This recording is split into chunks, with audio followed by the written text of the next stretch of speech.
Nicolae Ceausescu gobernó Rumanía con puño de hierro durante más de 2 décadas. Su régimen se caracterizó por una represión severa, una omnipresente policía secreta, conocida como la Securitate, y un sofocante culto a la personalidad. Las libertades básicas fueron restringidas, la disidencia fue aplastada sin piedad, y los rumanos vivían con miedo. Para proyectar una imagen de poder y prosperidad, Ceausescu se embarcó en proyectos grandiosos, hundiendo a la nación en una deuda abrumadora. El pueblo rumano se enfrentó a duras realidades: escasez de alimentos, racionamiento de energía y dificultades económicas. La obsesión de Ceausescu por pagar la deuda nacional llevó a estas drásticas medidas de austeridad. Mientras tanto, él y su esposa, Elena, vivían en un lujo opulento. La caída del muro de Berlín en noviembre de 1989 envió ondas de choque por toda Europa del Este.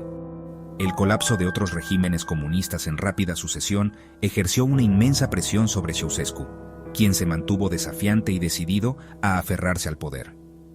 Poco sabía que se estaba gestando una tormenta en Rumanía, alimentada por años de ira contenida y los vientos de cambio que barrían el continente.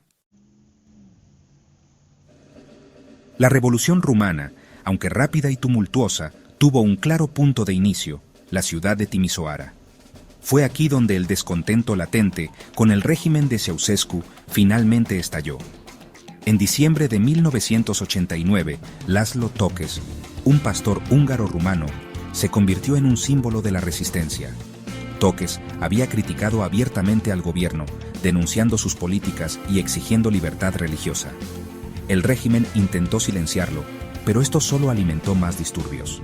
Cuando las autoridades intentaron desalojar a Tokes, sus feligreses y otros ciudadanos de Timișoara se unieron en su defensa. Lo que comenzó como una pequeña protesta se convirtió rápidamente en un levantamiento a gran escala contra el régimen de Ceausescu.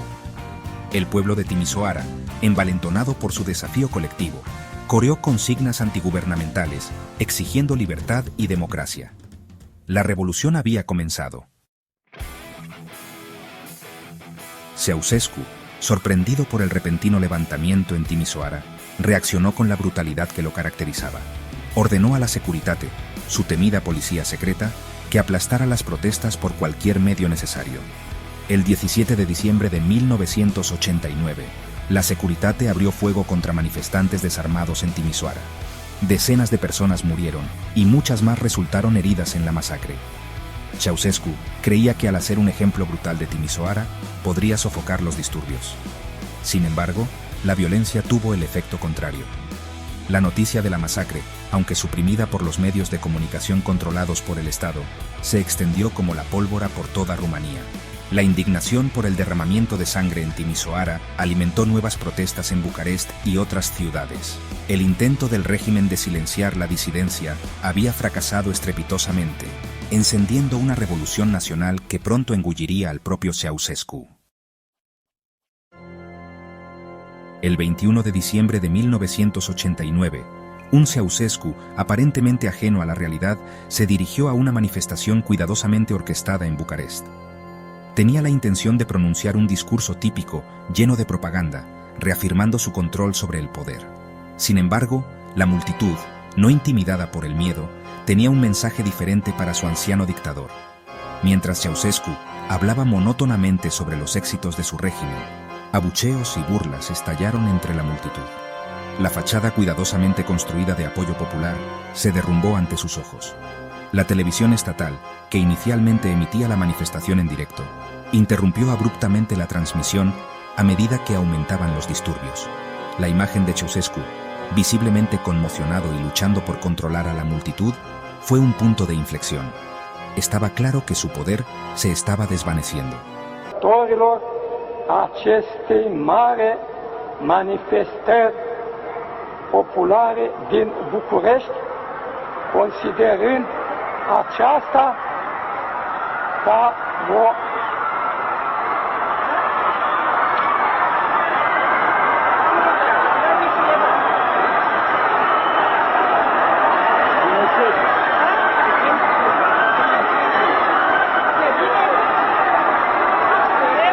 Más tarde ese mismo día, mientras las protestas se extendían por las calles de Bucarest, Ceausescu y su esposa Elena huyeron de la capital en helicóptero. La huida de Ceausescu no sofocó la revolución, la envalentonó. Con el dictador huyendo, la marea cambió de manera decisiva. Figuras clave dentro del ejército e incluso del Partido Comunista, percibiendo el cambio de poder, retiraron su apoyo a Ceausescu. El general Vasile Milea, el ministro de Defensa, un antiguo partidario de Ceausescu, se negó a ordenar a las tropas que dispararan contra los manifestantes. Más tarde fue encontrado muerto en circunstancias sospechosas, probablemente asesinado por el régimen. Su sucesor, el general Victor Stanculescu, condenó públicamente a Ceausescu y anunció el apoyo del ejército a la revolución. Este fue un golpe decisivo para el régimen, señalando que el fin estaba cerca. Mientras la revolución continuaba, Ceausescu y Elena se convirtieron en fugitivos en su propio país. Su desesperado intento de escapar en helicóptero terminó en captura cerca de la ciudad de Targoviste el 22 de diciembre. Fueron detenidos en una base militar con un destino incierto. El Frente de Salvación Nacional, una coalición formada apresuradamente por figuras de la oposición y antiguos miembros del Partido Comunista, tomó el control del país. El FSN, ansioso por legitimar su autoridad y evitar una contrarrevolución, decidió llevar a los Ceausescu a juicio. Sin embargo, desde el principio estaba claro que este no sería un proceso judicial común y corriente. El juicio de Nicolae y Elena Ceausescu comenzó el día de Navidad, 25 de diciembre de 1989. Fue un asunto organizado apresuradamente, celebrado en una sala de tribunal improvisada en la base militar donde estaban detenidos.